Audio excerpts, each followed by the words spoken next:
As-tu déjà remarqué comment certaines personnes parviennent à capter l'attention dès qu'elles commencent à parler? Elles n'ont pas besoin de faire trop d'efforts ou de hausser la voix. Elles disent simplement quelque chose et tout le monde écoute. Alors que d'autres, malgré tous leurs efforts, sont facilement ignorés. Pourquoi? Ce n'est pas le ton de leur voix, ni leur posture. C'est le choix des mots. Chaque mot que tu prononces façonne la manière dont les autres te perçoivent. Certains mots ouvrent des portes sans que tu n'aies à forcer quoi que ce soit. D'autres les ferment avant même que tu ne t'en rendes compte. Et le plus curieux, tes mots sont comme une carte de visite invisible. Ils révèlent qui tu es, ce que tu penses et même ce que tu ressens. 3 mots bien choisis, dits au bon moment, peuvent complètement changer le cours d'une conversation. Ils peuvent transformer l'admiration en respect, la curiosité en intérêt, le silence en attention. Mais voilà le point. Tu n'utilises probablement pas les bons mots. Et ce n'est pas parce que tu ne sais pas communiquer, c'est parce que personne ne t'a jamais appris à utiliser le langage comme un outil de pouvoir. Les stoïciens savaient cela depuis des siècles. Les mots ont un poids, une direction et des conséquences. Ils peuvent être une arme ou un bouclier. L'effet ne réside pas dans le mot en soi, mais dans la manière et le moment où tu l'utilises. Tu pourrais te dire « mais je communique tous les jours, je pose des questions, j'échange des idées, alors pourquoi est-ce si difficile d'être vraiment entendu ?» Parce que la plupart des gens utilisent les mots sans réfléchir à l'impact qu'ils vont provoquer. C'est comme jeter des pierres dans un lac. Elles font du bruit pendant une seconde puis disparaissent. Ceux qui captivent vraiment sont ceux qui savent exactement comment lancer chaque mot pour créer des vagues, et pas seulement des éclaboussures. Il existe des mots qui attirent immédiatement l'attention.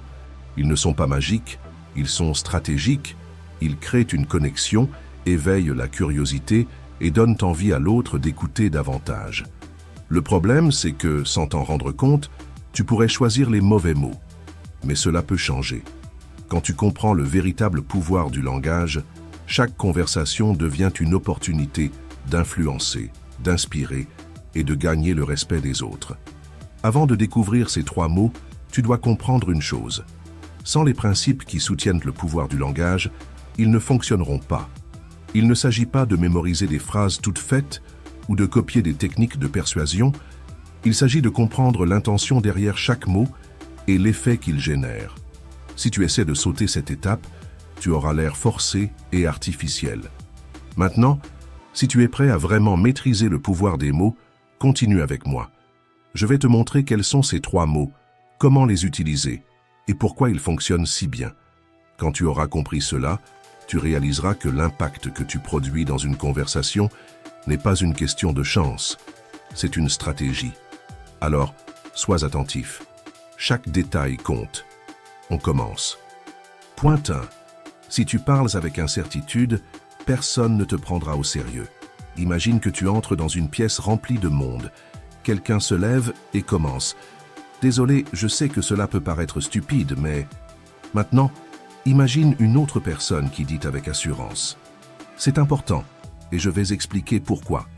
Laquelle de ces 2 personnes respecterais-tu le plus? La manière dont tu parles façonne la façon dont les autres te perçoivent.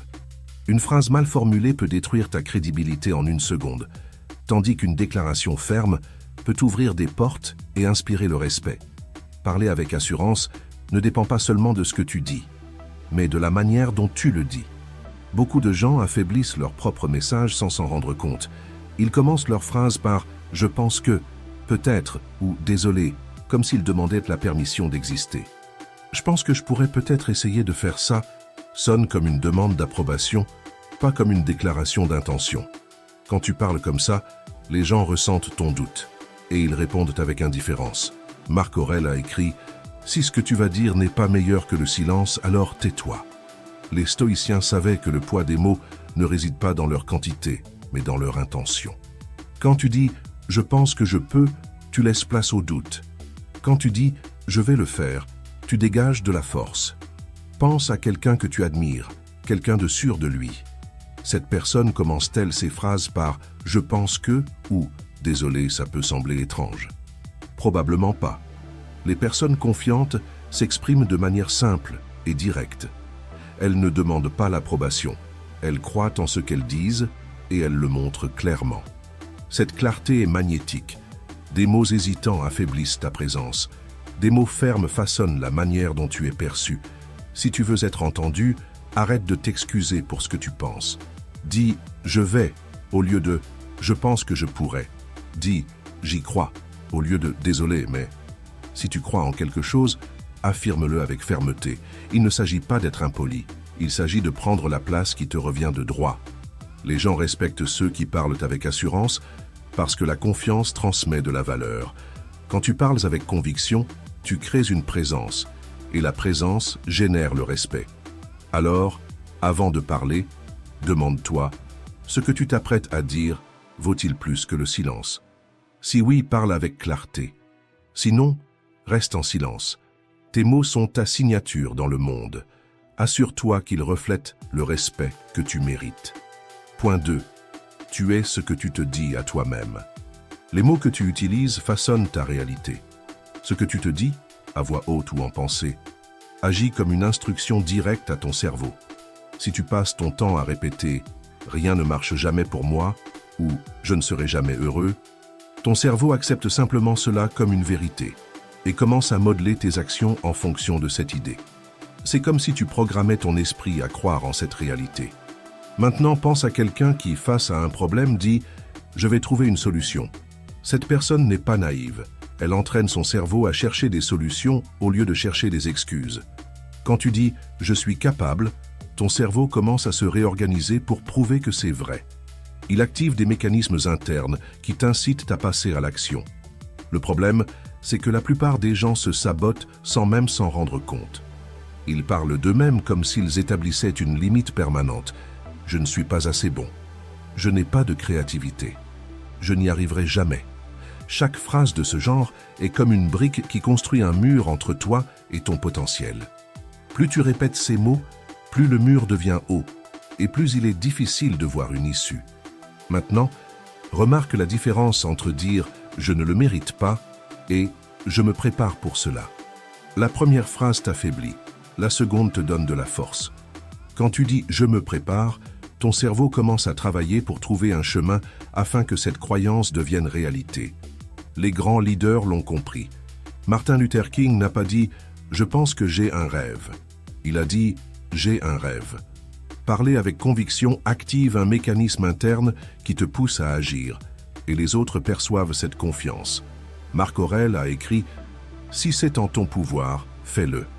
Si ça ne l'est pas, accepte-le et passe à autre chose. » Les stoïciens savaient que ce que tu penses et dis de toi-même détermine la manière dont tu fais face aux défis.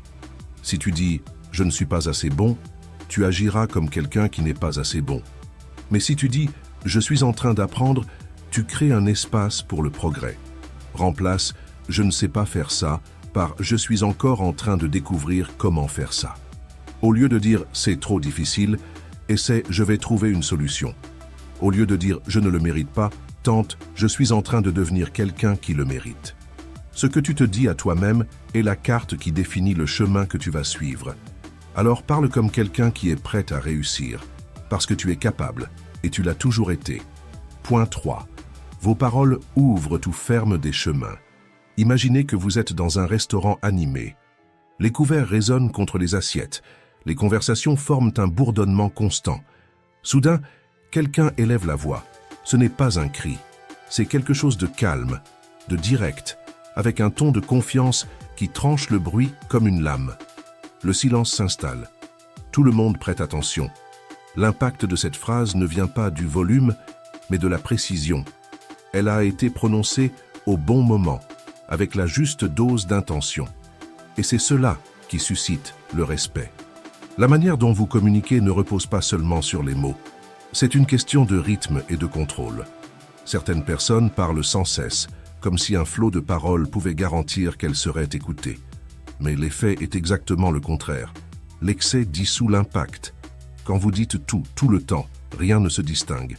La véritable force réside dans le fait de savoir quand s'arrêter, de laisser le silence travailler en votre faveur. Pensez à un entretien d'embauche. Un candidat parle trop, essayant de combler chaque seconde de silence par des justifications et des explications. Il semble anxieux, comme si le silence était son ennemi. L'autre candidat, en revanche, répond avec clarté, marque des pauses entre les phrases et permet à l'intervieweur d'assimiler chaque mot avant de poursuivre. Il transmet une confiance naturelle, sans effort. Le silence entre les phrases donne du poids à ce qui a été dit. Les personnes les plus influentes comprennent cette dynamique. Elles n'ont pas peur du silence. Elles l'utilisent comme une partie intégrante du message. Une pause au bon moment permet à ce que vous venez de dire de résonner dans l'esprit de votre interlocuteur. Parler avec calme, sans chercher à remplir chaque seconde de mots, est une démonstration de maîtrise. Marc Aurèle disait que nous devons être sobres dans nos paroles, car le poids de ce que vous ne dites pas est aussi important que ce que vous dites. Le silence stratégique est une démonstration de contrôle. Quand vous marquez une pause avant de répondre, vous montrez que vous ne réagissez pas. Vous choisissez comment agir. Pensez à votre réaction lorsque quelqu'un parle avec assurance. Ce n'est pas le volume qui impressionne, c'est la clarté. Celui qui n'a pas peur de laisser le silence occuper l'espace démontre du contrôle. Et le contrôle inspire le respect. Si vous voulez être entendu, parlez moins, mais parlez avec intention. Évitez les explications inutiles. Évitez de tout justifier. Quand vous dites quelque chose, terminez votre phrase et laissez le silence faire son travail. C'est dans l'espace entre les mots que le respect se construit. Quand vous parlez sans arrêt, les gens écoutent, mais ils n'entendent pas. Quand vous parlez avec précision, chaque mot devient un point de repère. C'est ainsi que vous créez une présence. C'est ainsi que vous inspirez le respect. Point 4. Ce que vous dites détermine jusqu'où vous pouvez aller. Avez-vous déjà prêté attention à la façon dont vous vous parlez? La manière dont vous décrivez ce que vous ressentez, ce que vous attendez de l'avenir et ce que vous vous croyez capable de faire est en train de façonner le chemin que vous suivez, même sans vous en rendre compte. Quand vous dites des choses comme « je ne suis pas assez bon » ou « je n'y arriverai jamais », ce n'est pas seulement une plainte. C'est comme si vous programmiez votre esprit à accepter cette version limitée de vous-même. L'esprit est efficace, il suit ce que vous lui dites. Épictète disait que ce ne sont pas les faits qui nous troublent, mais l'opinion que nous en avons. Et cette opinion apparaît dans la façon dont vous vous exprimez. Lorsque vous répétez des phrases comme « je suis un échec »,« rien ne fonctionne dans ma vie » ou « je me trompe toujours », votre esprit enregistre cela comme une vérité. C'est comme une commande pour votre cerveau. N'essaie pas parce que c'est déjà décidé que ça ne marchera pas. Imaginez maintenant deux personnes face à un même défi. La première dit « je ne sais pas si je peux y arriver ». La seconde pense « je vais trouver comment faire fonctionner ça ». La différence ne réside pas dans le talent ou l'intelligence. Elle réside dans le langage.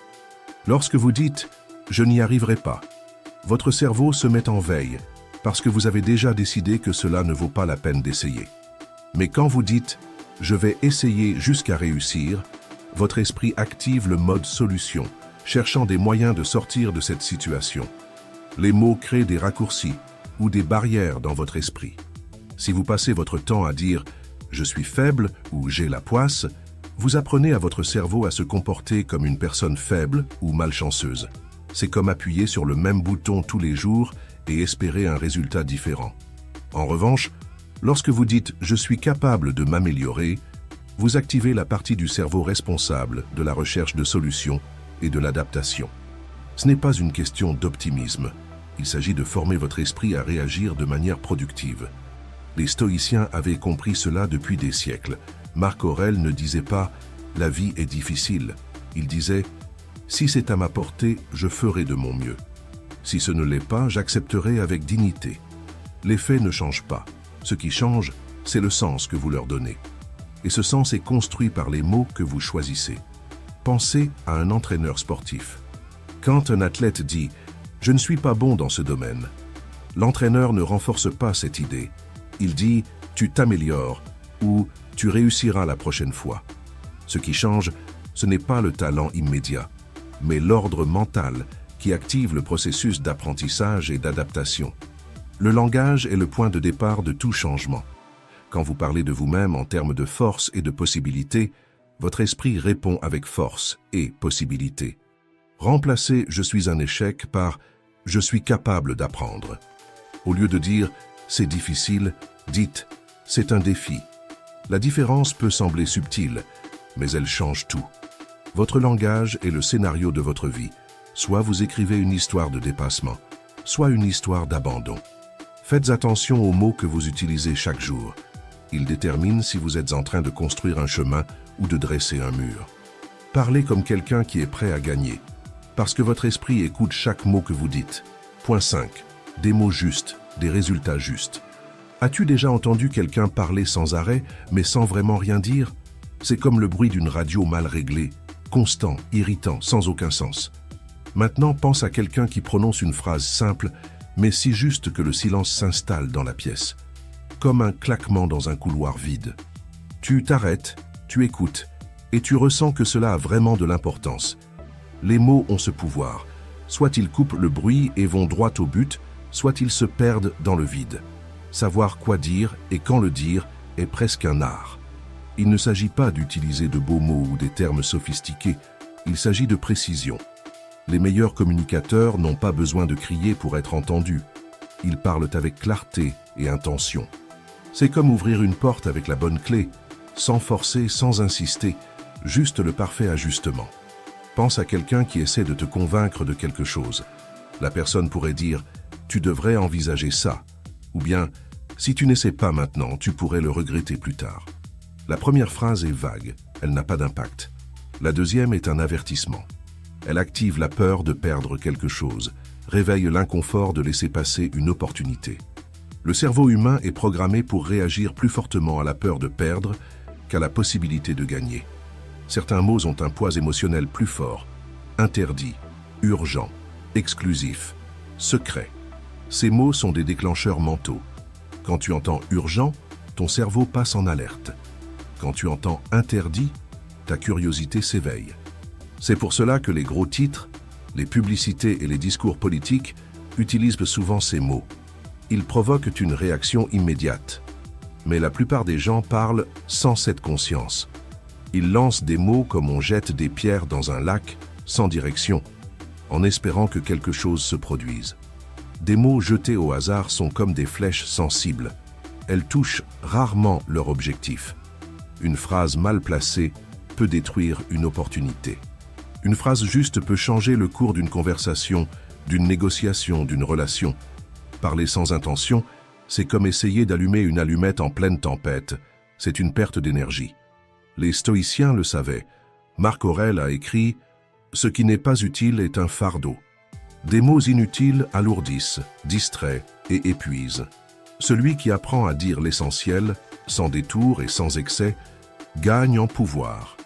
Une phrase bien placée peut changer le cours d'une conversation. Pense à quelqu'un que tu admires. Cette personne ne parle probablement pas tout le temps, ni ne cherche à justifier chaque mot. Elle choisit avec précision ce qu'elle dit. Et c'est pourquoi chaque phrase a du poids. Quand tu parles avec clarté, tu contrôles le rythme de la conversation. Si tu dis « Je pense que c'est peut-être une bonne idée d'essayer », tu génères du doute. Maintenant dis « Je sais que c'est la meilleure décision ». La différence est subtile, mais l'impact est brutal. Si tu veux être entendu, parle avec intention. Si tu veux créer un sentiment d'urgence, dis « c'est maintenant ou jamais ». Si tu veux éveiller la curiosité, dis « il y a quelque chose que personne ne te dit ». Si tu veux inspirer la confiance, dis « je sais ce que je fais ». Les mots sont des outils. Mais l'outil ne fonctionne que lorsque tu sais exactement ce que tu veux construire. Quand tu parles avec précision, tu crées de la clarté. Quand tu crées de la clarté, tu inspires la confiance. Et quand tu inspires la confiance, tu gagnes le respect. Arrête d'essayer d'impressionner avec de beaux mots. Impressionne avec des mots justes. Point 6. Qui contrôle les mots, contrôle les esprits. T'es-tu déjà surpris à penser à quelque chose qui ne semblait même pas venir de toi? Comme si une idée avait été plantée dans ton esprit sans que tu t'en rendes compte. Parfois, c'est une phrase lâchée au cours d'une conversation, un titre de journal, un commentaire sur un réseau social. Et sans même t'en apercevoir, tu commences à voir le monde autrement. Comme si quelqu'un te guidait sans que tu le remarques. Les mots ont ce pouvoir. Ils ne disparaissent pas une fois prononcés. Ils restent, s'installent dans ton esprit et façonnent la manière dont tu perçois le monde. Marc Aurèle a écrit « L'âme est teintée par la couleur de ses pensées ». Mais ce que peu de gens réalisent, c'est que ces pensées sont influencées par les mots que tu entends chaque jour. Pense à la manière dont un discours est construit. Personne ne te dit directement quoi penser. Il suggère, insinue, organise les mots d'une manière stratégique pour que tu arrives seul à la conclusion qu'ils veulent. C'est comme une partie d'échecs. Les bons mots sont placés aux bons endroits, au bon moment, jusqu'à ce que tu suives le chemin sans même remarquer que tu as été guidé.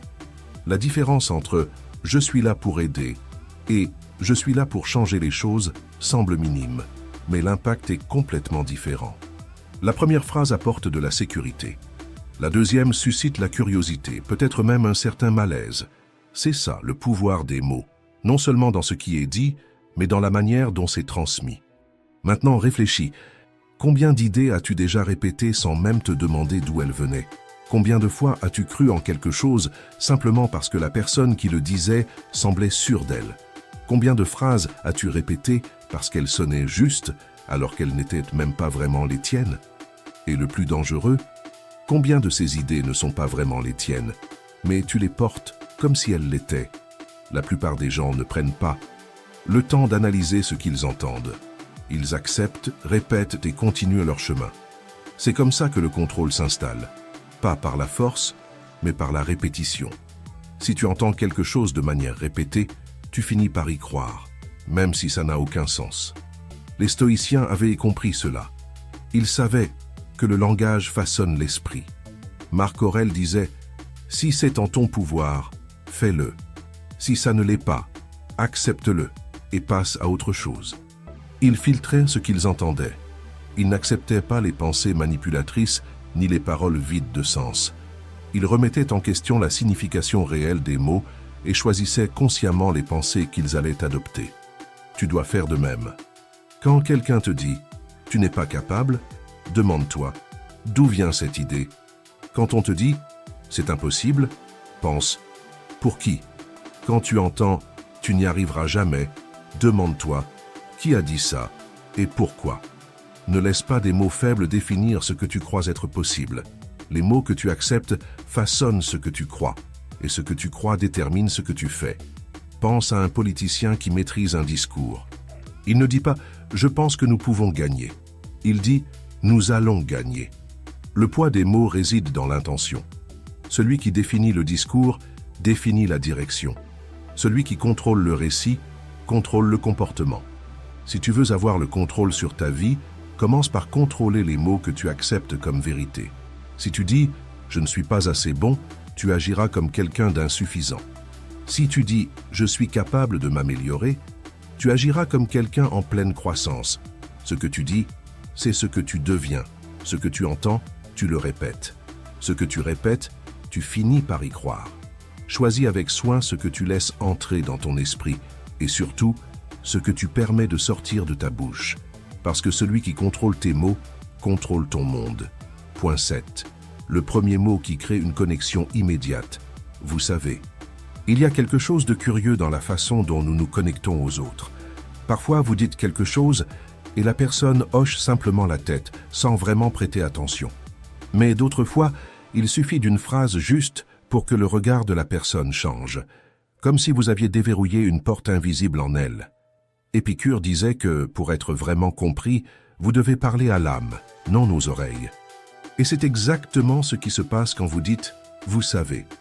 Les mots ne sont pas seulement des sons qui traversent l'air, ils ont le pouvoir de créer un pont entre vous et celui qui écoute. Quand vous dites « vous savez », vous ne vous contentez pas de transmettre une information, vous invitez l'autre personne à participer à la conversation. C'est comme si vous disiez « je vous comprends » et vous savez que c'est vrai. Pensez à une situation réelle. Un vendeur dit « ce produit est très bon ». Cela sonne froid, impersonnel. Maintenant, s'il dit « vous savez comme cela pourrait vous faciliter la vie », la conversation change. Tout à coup, la personne s'arrête, réfléchit, ressent. Elle n'est plus seulement en train d'écouter, elle est en train de s'imaginer dans cette situation.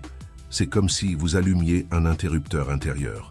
Vous savez fonctionne parce que cela place l'autre personne au centre de la conversation. Cela lui fait se demander « est-ce que je le sais? Ai-je déjà ressenti cela ?» C'est à ce moment-là que vous cessez d'être un étranger qui parle à quelqu'un et que vous devenez quelqu'un qui comprend vraiment ce que l'autre ressent. Pensez à un conférencier qui domine la scène. Il ne dit pas simplement « le succès exige des efforts ».